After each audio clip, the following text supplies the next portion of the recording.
The X Zone Radio Show with Rob McConnell is largely an opinion talk show. All opinions, comments, or statements of fact expressed by Rob McConnell's guests are strictly their own and are not to be construed as those of the X Zone Radio Show or endorsed in any manner by Rob McConnell, Relmar McConnell Media Company, the X Zone Broadcast Network, its affiliated networks, stations, employees, or advertisers.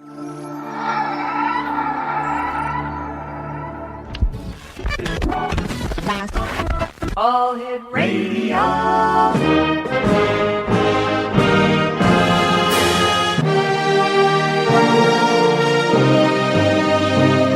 Welcome to the X Zone, a place where fact is fiction and fiction is reality. Now, here's your host, Rob McConnell. Welcome back to the X Zone, everyone. My name is Rob McConnell. We're coming to you from our studios in Hamilton, Ontario, Canada. Worldwide toll-free, 1-800-610-7035. Email xzone@xzoneradiotv.com. On MSN Messenger, xzoneradiotv@hotmail.com. And our website, www.xzoneradiotv.com. My guest this hour is a dear friend of mine. His name is Jim Chapman, and I had the pleasure of working with Jim when the X Zone was working and being broadcast out of 1290 CJBK in the beautiful city of London, Ontario, Canada. And I must tell you, X Zone Nation, if you ever have the opportunity of visiting London, great people, beautiful city, you'll thoroughly enjoy yourselves there. And Jim is a multi-talented Canadian who began his working life at 18 by signing a recording contract with Columbia Records in New York. 10 years later, he crossed musical paths with some of the biggest names in the business, including, listen to this, X Zone, Jimi Hendrix, Carlos Santana, Sly Stone, Mick Jagger, Johnny Rivers, and Gordon Lightfoot, and played in the band of rockabilly superstar Ronnie Hawkins. But touring was getting him down, and Jim left the road to build an advertising and jingle company back in hometown London, Ontario, and found the first 24-track recording studio west of Toronto, the legendary Springfield Sound. He later became public relations and marketing director for London AA affiliate of the baseball's Detroit Tigers, and went on to develop a media career as a top-rated radio and television commentator and newspaper and magazine columnist, interviewing leading political and social figures in the United States and Canada. Now, in 1999, he had a massive heart attack that left him dead on a gurney in the local ER. While doctors tried to revive him, he had a near-death experience that opened his eyes to a whole new way of looking at the world. The result was Come Back to Life, a book recounting his journey through his life to the next and back again, and urging people not to fear death, but accept it as part of living. Joining me now from London, Ontario, Jim Chapman. And Jim, welcome back to the X Zone. Great talking to you again, old friend. Well, thank you, Rob. I listened to that intro. I hardly recognized that fellow. It sounds to me like he couldn't keep a job. It sounds to me like he's a very talented person who progressed up the ladder because he was seeking something that is lacking these days, and that is the credibility, Jim, that you have always brought to whatever you've done. Oh, you're very kind, Rob. I appreciate you saying that. Jim, tell us a little bit about Come Back to Life. Well, Come Back to Life is I think, and I'm going to use the word very advised, I think it's a very interesting book on a number of levels. Mm-hmm. On one level, it is kind of semi-autobiographical. It is the story of my life, but not from the point of view of, well, here's a famous guy or whatever. Mm-hmm. It's just a person. It's a story of a person's life. But I use the story because a lot of things that have happened in my life, I think, have parallels in many other people's lives. I'm talking particularly about the way that we deal in our society with the idea of death. I almost died when I was a young kid. I almost choked on a candy, and if my dad hadn't heard me gasping in the kitchen and come running in and did the version of the Heimlich maneuver, I'd have been gone then. And that scared the daylights out of me, because I was 7 or 8 years old, and prior to that, you don't think much about living and dying. I mean, life is life is life. That's all you know, and everything's going to go on like that forever and ever. And that just opened my eyes to the fact that no, there are no guarantees here. It can end with something as innocent as swallowing a candy the wrong way. And I spent a better part of the next 4 decades living in fear, and I don't mean constant, always on my mind fear, but recurrent fear of, one day this is all going to end, and oh God, it's going to be terrible, and what's going to happen? And Jim, stand by, good friend. You and I have to take a commercial break. Exonation, this hour, Jim Chapman is my special guest. We're talking about his book, Come Back to Life. His website, www.jimchapman.ca. That's www.jimchapman.ca. And Jim and I will be back on the other side of this commercial break with more from the X Zone with yours truly, Rob McConnell. Don't go away.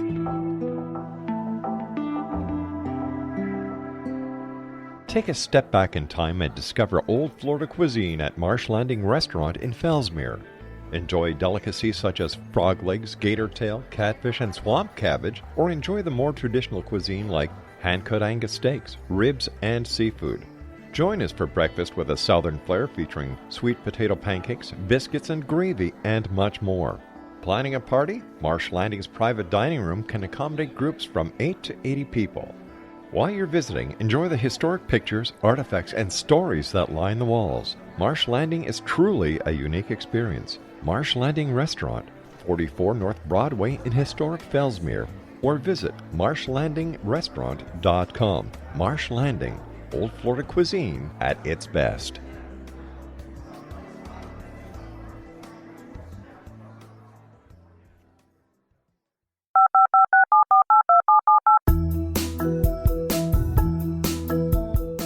Did you know that when you're on the road with limited data or Wi-Fi, you can still listen to the X Zone radio show with Rob McConnell, The Science of Magic with Gwilda Wiyaka, X-1, Dimension X, Space Patrol, and every minute of the X Zone broadcast network by calling 213-401-0080, courtesy of Audio Now.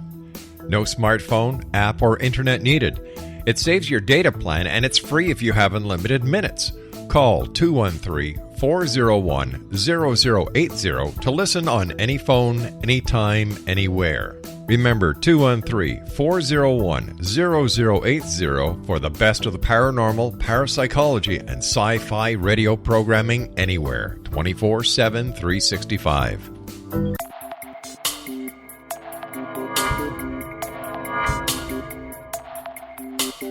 Are you interested in the paranormal, ghosts, UFOs, or psychic phenomenon?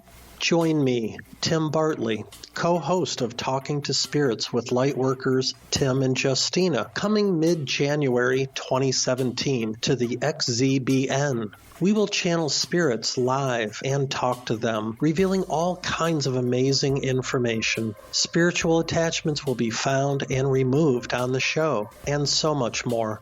To find out when you can listen to Talking to Spirits with Lightworkers Tim and Justina, visit www.xzbn.net for listeners on both sides of the veil.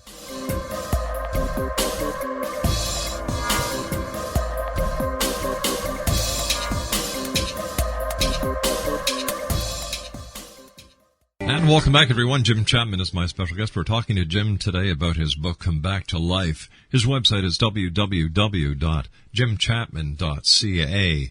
Jim, as the song by Tim McGraw says, live like you were dying. Aren't we all dying?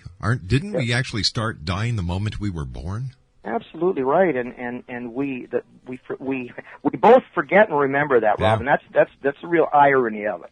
On the one hand, we spend much of our lives denying that it's going to end. On the other hand, for a great many people, there's this sort of darkness in the background, the late-at-night fears that creep up. You know, what's going to happen when I die? I am going to die, and is there life after death? You know, many people find comfort in religion for that, and those that do, I say, God bless you, I'm glad you do, but there are a lot of people who don't get any comfort from that because they believe that when it's over, the lights go out, and that's what I believed until my life ended. As you noted, in an ER on a gurney, I had a massive heart attack. They rushed me to the hospital, and I expired on the gurney, and they thought I was gone. They kept doing the paddle thing, and actually at one point we're about to give up. The doctor told me later, said, we're going to try this one more time, and if that doesn't hit, we'll code them, and it's all over. And they gave me one more shot and brought me back to life. And while they were doing that, though, I was somewhere else. I wasn't in that hospital room. I had gone to some other reality, and I don't pretend to know what it is. I don't tell people that, I went to heaven or I don't know where I went, Rob, but wherever it was absolutely magical. It was the most wonderful feeling I've ever experienced. And as I stood there, and I was actually in a place, I was standing on the edge of this valley, and all these thoughts were running through my head, and I could see the sunshine, I could feel the wind on my face, and I knew very clearly, there's no question in my mind, I knew that I was dead, because I said to myself, I've died, they lost me. I remember the, some of the phrases that popped into my head. And this experience of being in this other place and then starting to get some kind of communication from someone or something that opened my eyes about the way I had been wasting my life, that wasting my time on fear of, what happens when. And it was given to me, and I took it as a sacred trust, and that's how the book eventually became a book. I took it as a kind of a sacred trust to share this information that I had been given, because I was blessed to be in a position, to have been in the media and have some notoriety, some small amount of fame, at least in Ontario, and it was in a position where if I spoke, people would listen. Now, that didn't mean they were going to believe necessarily what I told them, and I didn't make it a crusade. I didn't say, you have to believe me. But I saw it as an opportunity to take what I had learned, that we really, really must not fear dying, although, as the song says, you've got to live, you got to acknowledge, you've got to live as though we're dying. You've got to enjoy, you've got to seize every single day, but we don't do that in fear of those days being over. We do it because we are so joyful at the opportunity to have these days, and safe in the knowledge, I believe anyway, safe in the knowledge that there are different days, other days ahead when these days are over. Tell me, Jim, how has this near-death experience changed your life? How differently does Jim Chapman, the host of a very popular talk show out of 1290 CJBK in London, Ontario, when I was there, going back to the late 90s, I believe it was. How has that changed your day-to-day life, Jim? Well, I think the biggest thing, Rob, is it has focused me on, you just used the phrase day-to-day. It has reminded me, and I am reminded every day, that each day is unique, and each day should be lived to the full. So I don't find myself waiting, oh gosh, I can't wait for the weekend. Oh, right. I can't wait for that holiday coming up, I can't wait for the kids to go back to school. I don't live a can't wait life anymore. And that's one of the things that I think so many of us do. If I could only get through today, I get past this week, and it's going to be better. I'm going to go visit Mom on the weekend, and it'll be fun. But in the meantime, the week's off. We cannot allow ourselves to fall into that trap, because it is a trap, and it robs us. It robs us of so much of life. And when you add to that the burden that many people carry, the fear of life ending, it paralyzes a lot of people. It stops them from enjoying what we have today, because they can't stop worrying about tomorrow. Now we have to plan for tomorrow. You always have to plan for tomorrow. You can't just, I don't believe anyway, you don't just cast your fate to the wind. No. You have to plan, you have to be prudent, but that's where it has to stop. When you get to the point where planning and prudence becomes worry, it becomes self-defeating, and we have to stop that. And the book talks about that. It talks about these lessons that I learned when I was on the other side. And what I brought back, and the biggest thing, to answer your question as directly as I can, the biggest thing is that I learned the value of living each and every day to the fullest, smiling every opportunity that you have, laugh every chance you have, and be as kind as you can to the people around you, because that helps make their lives better too. Jim, when you talk about the other side, where is the other side? Is it heaven? I wish I could answer you, Rob. Honest to gosh, I wish I knew the answer to that. How long? And I don't pretend to. I know some people have had near-death experiences that have made whole careers out of I talked to God, I did this, I did that. That was not my experience. My experience was, it was very definitely another existence, another level of existence. It was peaceful. I was filled with the most wonderful feeling of contentment and joy and love, and there was something else there, Rob, and I don't know whether it was an individual or whether it was a group of individuals, but there was another presence that surrounded me and let me know that that was exactly where I was supposed to be at that time, that I was totally and completely welcomed and loved and should just relax and become part of this greater sense. And I definitely had a sense of being part of something far larger than myself in a way that I had never even imagined existed before. And not only does it exist, but it is there. And I do believe that it's waiting for us on the other side. I think that's what it's all about. Now, if you want to call it heaven, call it heaven. If you want to call it something else, you won't get an argument from me because I didn't put a name to it. I can't put a name to it, but I have every confidence that that is what's there and that is what's waiting for us. Jim, how long were you on the other side? I was out for between 3 and 4 minutes. Wow. So long enough they hadn't declared me dead because they tried that one last paddle, but I was technically dead on that table. And 3.5, 4 minutes, that's you're way out at the edge of when you know whether you can come back or not. So I was pushing the envelope. Jim, what did it feel like to come back to this side? Well, here's the amazing thing about it. In my experience, I saw a face in front of me, and I took it to be an angel. It was a young woman's face, and I took it to be an angel, and I had been wondering what was going to happen, because it seemed to me I'd been there for longer than 3 or 4 minutes. It seemed to me I was there for 10 or 15 minutes. And this face appeared in front of me, and I thought, oh, well, here's somebody's finally come to tell me what I'm supposed to do and where I go next. And the young woman the angel yelled at me, and woke me up in effect. She yelled, said, "Mr. Chapman, are you in there? Can you hear me?" And I blinked because I was so shocked at her yelling at me. And there was a young nurse leaning over me, same face. The young nurse leaning over me, and they had finally got me back. And of course, they want to find out whether you're still in there. Has there been brain damage? What's happened? Yeah. And I awoke at her yelling me, and I talked to the doctor within 10 or 15 seconds of that. Long afterwards, I interviewed him for the book, and he said it was the most amazing thing, or one of the most amazing things he'd ever seen, that when I came back, I was completely lucid, and he and I had a normal conversation. He said, usually that does not happen when we resuscitate people. They're usually disoriented, and, they're spinning, and they don't know where they are, they don't know what's going on. He said, you are 100% lucid. I was amazed. I couldn't believe that we could just have a conversation of, how are you, how do you feel, what have you been, what's going on, et cetera, et cetera. So for me, the transition from here to the other place was almost instantaneous. I just closed my eyes and I was in this other place, and I closed my eyes and I was back again, and obviously not groggy, not woozy. It wasn't the chemicals in my brain hadn't gone all sideways, which is one of the explanations some people give for near-death experiences. Say, oh no, it's just the brain dying and the chemicals do this and that and the other thing.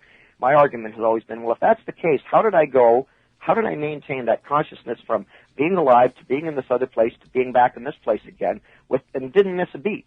Just one continuous stream of consciousness. And when I got back, I was lucid and communicating with the doctor and clear as a bell. So to me, that is, for me, that's all the proof I need that near-death experience, at least my near-death experience, was not about the brain dying. It wasn't about chemicals breaking down. It was a truly otherworldly experience. Jim, you and I have to take a commercial break very shortly, but has your experience made the change in other people's lives who have read your book?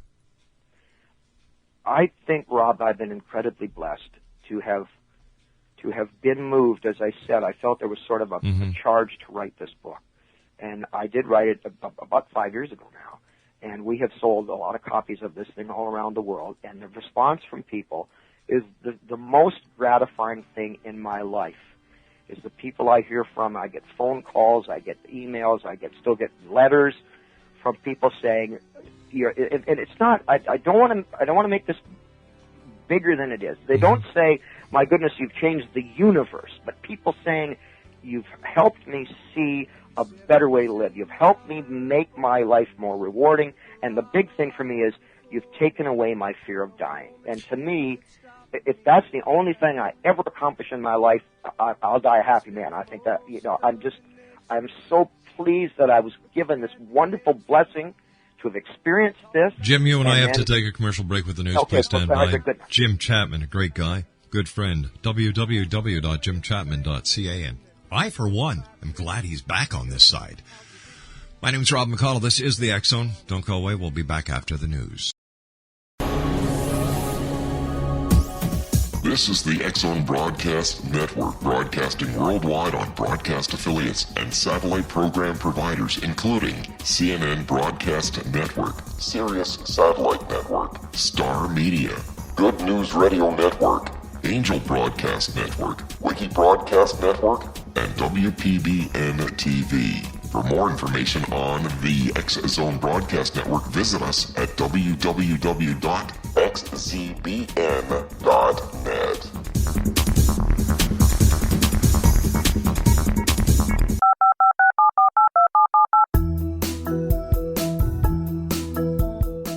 Did you know that when you're on the road with limited data or Wi-Fi, you can still listen to the X-Zone Radio Show with Rob McConnell, The Science of Magic with Gwilda Wiyaka, X-1, Dimension X, Space Patrol, and every minute of the X-Zone Broadcast Network by calling 213-401-0080, courtesy of Audio Now. No smartphone, app, or internet needed. It saves your data plan, and it's free if you have unlimited minutes. Call 213-401-0080 to listen on any phone, anytime, anywhere. Remember, 213-401-0080 for the best of the paranormal, parapsychology, and sci-fi radio programming anywhere, 24/7, 365. Welcome back, everyone. Jim Chapman is our guest of this hour. We're talking about Jim's book, Come Back to Life. It's all about a near-death experience that Jim had. And, Jim, when it comes to society and some religious philosophies, why do you think that the fear of death is instilled in us? I think there's a certain natural tendency, Rob. Once we realize that things do die, right? Mm-hmm. Little children, we hope, are innocent of that and are not going to face that reality until they get a little older. But sooner or later, we all reach the point where a pet dies or a family relative or a friend, somebody dies, and we become aware of the fact that they're gone. And I think there's a certain natural inclination on our part to fear that because we don't want to be gone. We can't imagine what that would be like. Some religions, I think all religions, want to provide people with some sense of comfort beyond that. And depending on what your religion is and what it teaches about life beyond this one, there is comfort for millions or billions of people around the world do find some comfort in their religious beliefs. But it's my experience, my personal experience, because I've lectured a lot about this since I had my near-death experience. I've traveled from Seattle to New York to Dallas and all over the place giving lectures and speaking about this, that the most common thing that people talk to me about afterwards, because I always enjoy the and I know you do speaking as well, and you know what I'm talking about. Afterwards, you get to chat with some of the folks about what you've been speaking about. It's a wonderful thing to do. So many of them have told me that, well, I believe that there's something beyond this life intellectually, but when it gets right down to the heart, I'm still frightened. I'm afraid.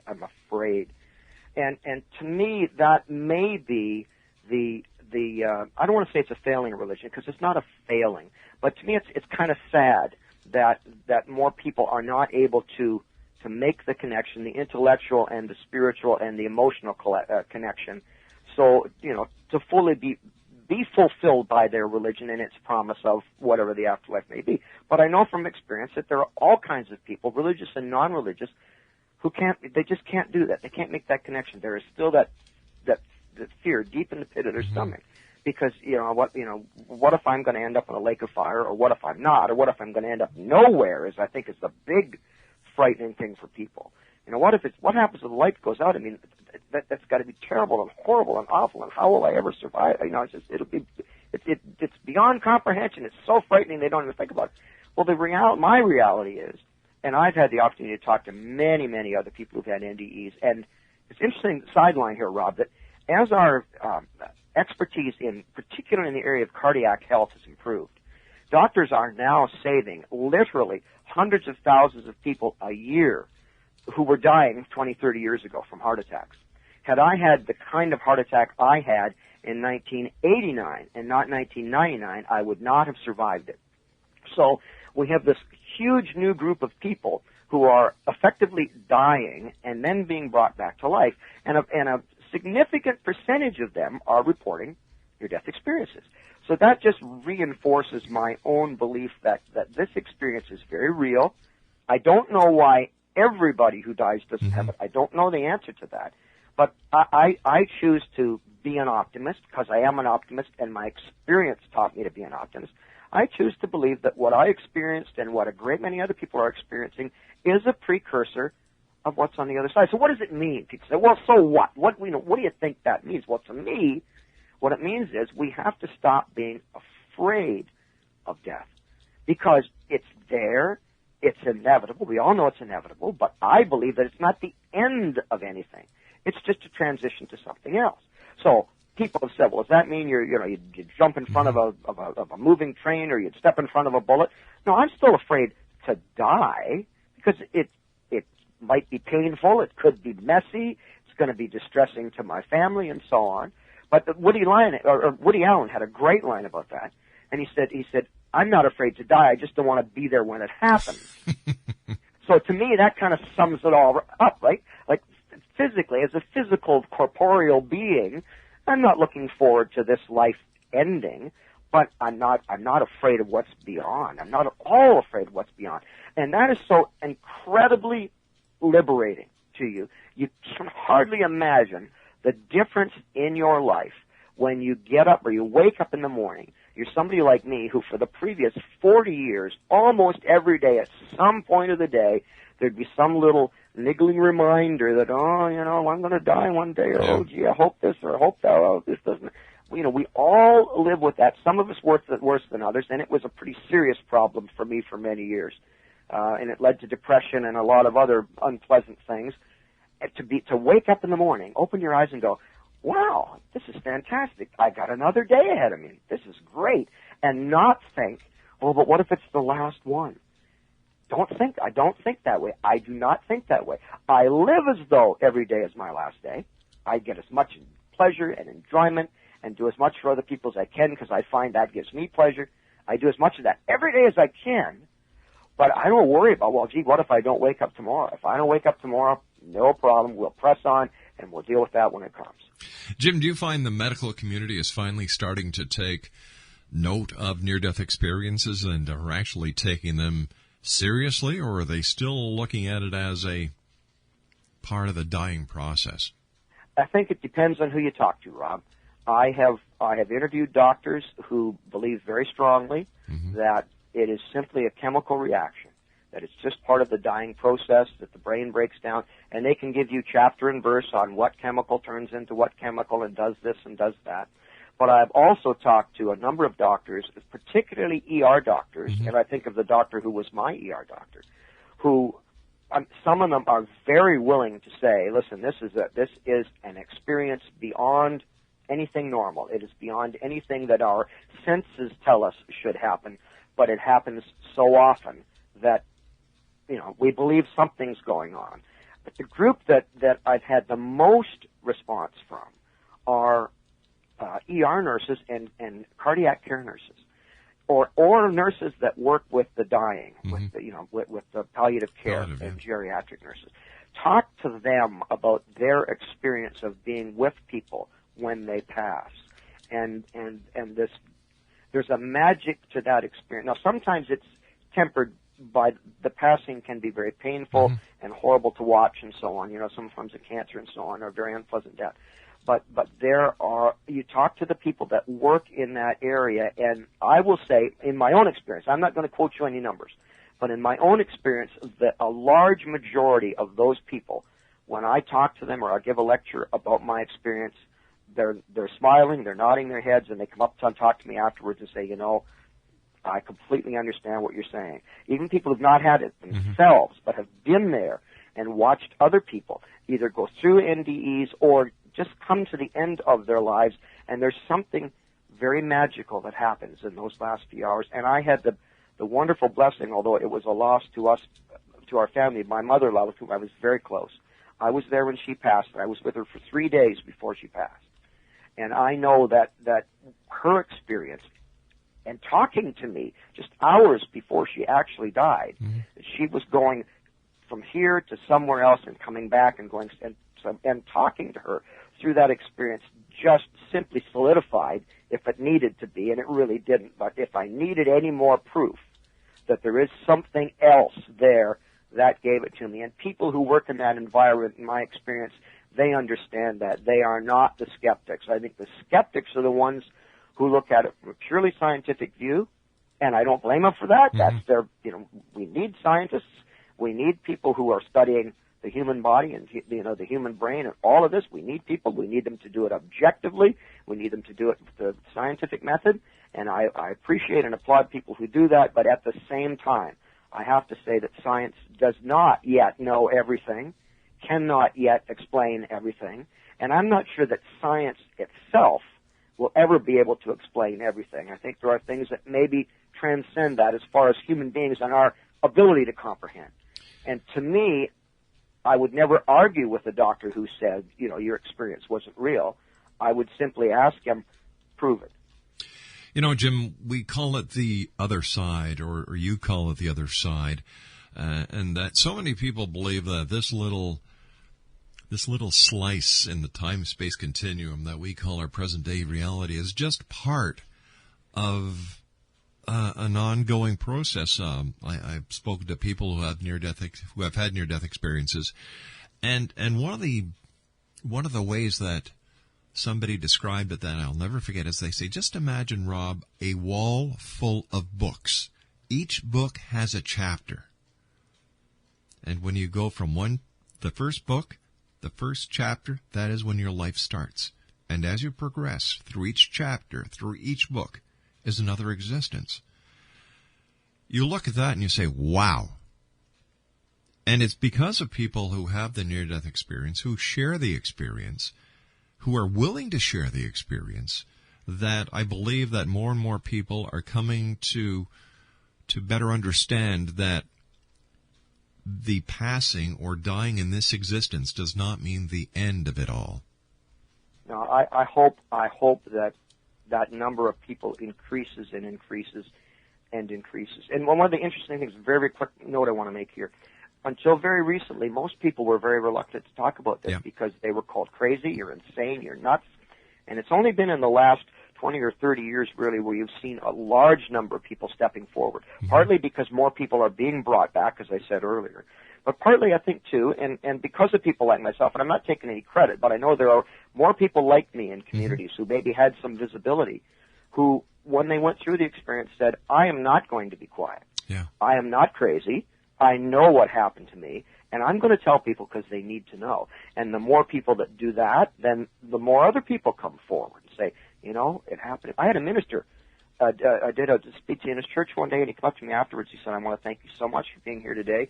I had a near-death experience 30 years ago. I have never told anyone because I was afraid that they would think less of me as a minister, that it would hurt my ministry, and they'd think I was crazy. And he said, you've given me the courage. Next week I'm going to tell my congregation that I had the same experience you did, and let the chips fall where they may. And he did that. He called me later on and said it's the best thing I'd ever done.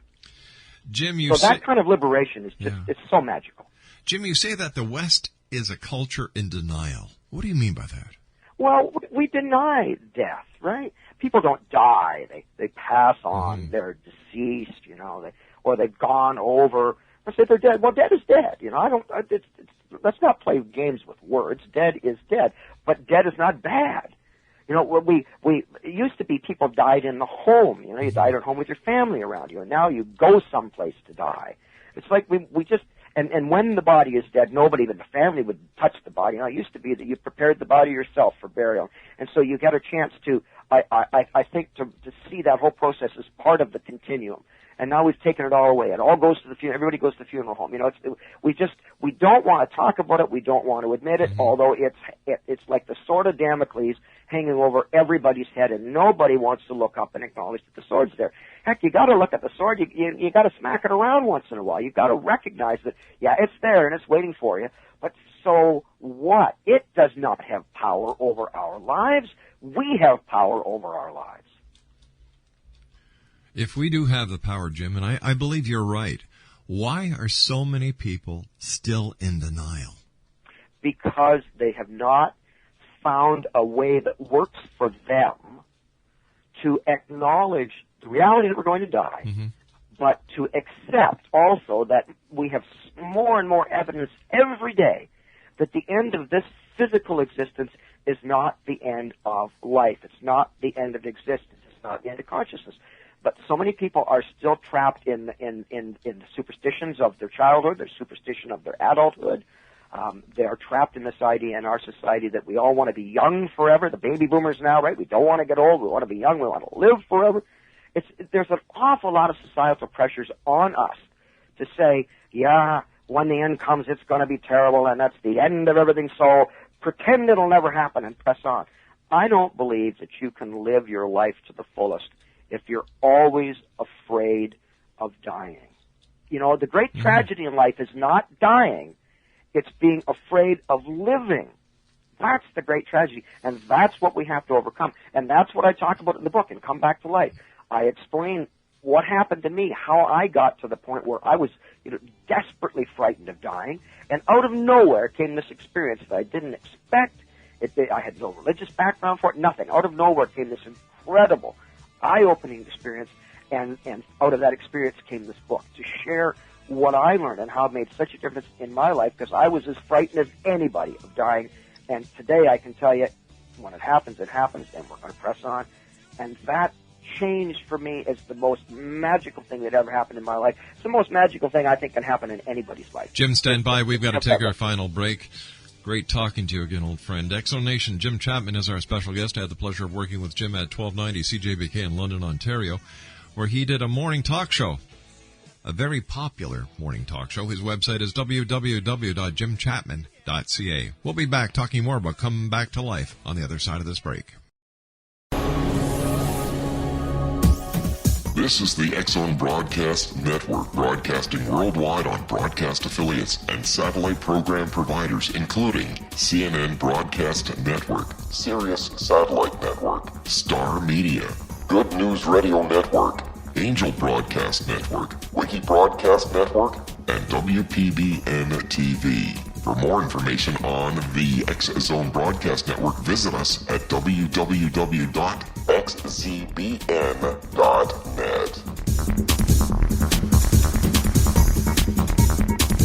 19 Sergeant Central. 19 Sergeant, check. Officers on the scene. Hi, I'm Larry Lawson, host of Paranormal Stakeout. With over 36 years in law enforcement, I have learned a few things. The most important is the proper gathering and preservation of evidence is vital to putting the bad guy behind bars. It's no different in the world of paranormal investigation. Whether it's the search for the afterlife, cryptozoology, UFOs, and extraterrestrials, how we gather the evidence, preserve that evidence, and present it to a jury of our peers will make the ultimate difference in proving the existence of worlds and entities that are beyond our imagination. Join me, Larry Lawson, every week on Paranormal Stakeout when, along with my guests, we'll take a journey to prove with indisputable evidence what man has struggled to believe for centuries. Go to xzbn.net for the broadcast schedule and check me out at paranormalstakeout.com.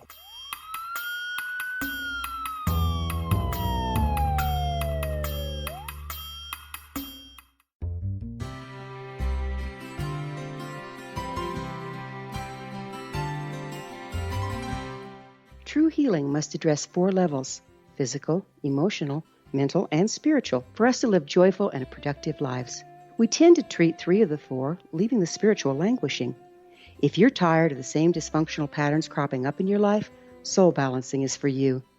Trixie Phelps, owner and founder of Soul Balancing, is a naturally gifted energy healer trained in numerous esoteric forms, including shamanism. Trixie has created a powerful modality that safely and effectively clears your energetic field. A soul balancing session can remove interference, heal trauma, and restore your hope. Contact Trixie for a life-changing long-distance session today. www.soulbalancing.world.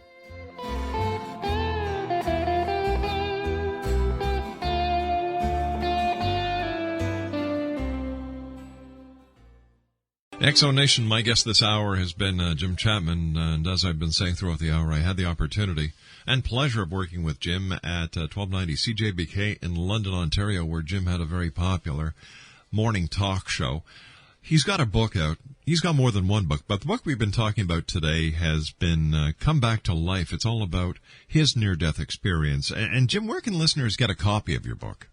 Well, if they're into ebooks, it's available at Barnes & Noble in the States. It's available at Chapters Indigo in Canada. And if they'd like a physical copy of the book, that's available through my website at Jim Chapman, www.jimchapman.ca. Jim, what would you like to leave the X-Zone Nation with tonight? Rob, I think I'm going to repeat something I said earlier because I think it bears repeating, and it is this. The greatest tragedy in life is not dying. It's not living because we're afraid of death. Life offers so many wonderful things and wonderful opportunities. It's an incredible gift. And if we allow death with a capital D to steal any of that from us, to rob that enjoyment and that pleasure, then I think we have not lived to the fullest. Death is nothing to fear. It happens to everyone, and there is something waiting beyond it. I absolutely believe that. I was there, I saw it, and I look forward to going back again. Any chance of Jim Chapman coming back to the radio waves? You never know. You just never know, Rob. It's been a great pleasure to share the waves with you today, so who knows? Jim, we've gone through so many things on our own paths. Being a broadcaster, have you seen a lot of changes over the years since you left broadcasting from? Yes, I'm disappointed by many of them. I came up in broadcasting at a time when it was still very much about communities. It was still very respondent to the individual communities. The bean counters were taking over, but they weren't quite there yet. But today, I think we've lost a lot of that connection between radio, particularly television too, but radio stations and their communities. There are still some good ones out there, some great stations out there and great people, but it's not like it used to be. Jim Chapman, thank you very much for joining us. Jim, always a great pleasure talking to you, and I look forward to the next time you and I meet here in the X-Zone. Until then, my friend, stay well. Thanks, Rob. You too. Bye-bye. X-Zone Nation, Jim Chapman. He's the author of Come Back to Life, a story about his very own near-death experience. And Jim goes out and he lectures, and his message is you have nothing to fear. Everybody's going to die, and as I've said many of times myself, you start dying the moment you're born. The moment you're conceived is the moment you start dying. All this and more when we come back here to the X-Zone. Once again, Jim Chapman's book is entitled Come Back to Life, and his website is www.jimchapman.ca. And I look forward to the next time Jim joins us. He's a great guy. And I'd like to hear your comments on dying, death. Are you afraid? X-Zone at XZoneRadioTV.com. I'll be back on the other side of this commercial break with the news as the X-Zone continues from our studios here in Hamilton, Ontario, Canada. You can always listen to the X-Zone 724-365 at www.xzbn.net/live HTM. I'll be back after the news at 6.5 minutes past. Don't go away.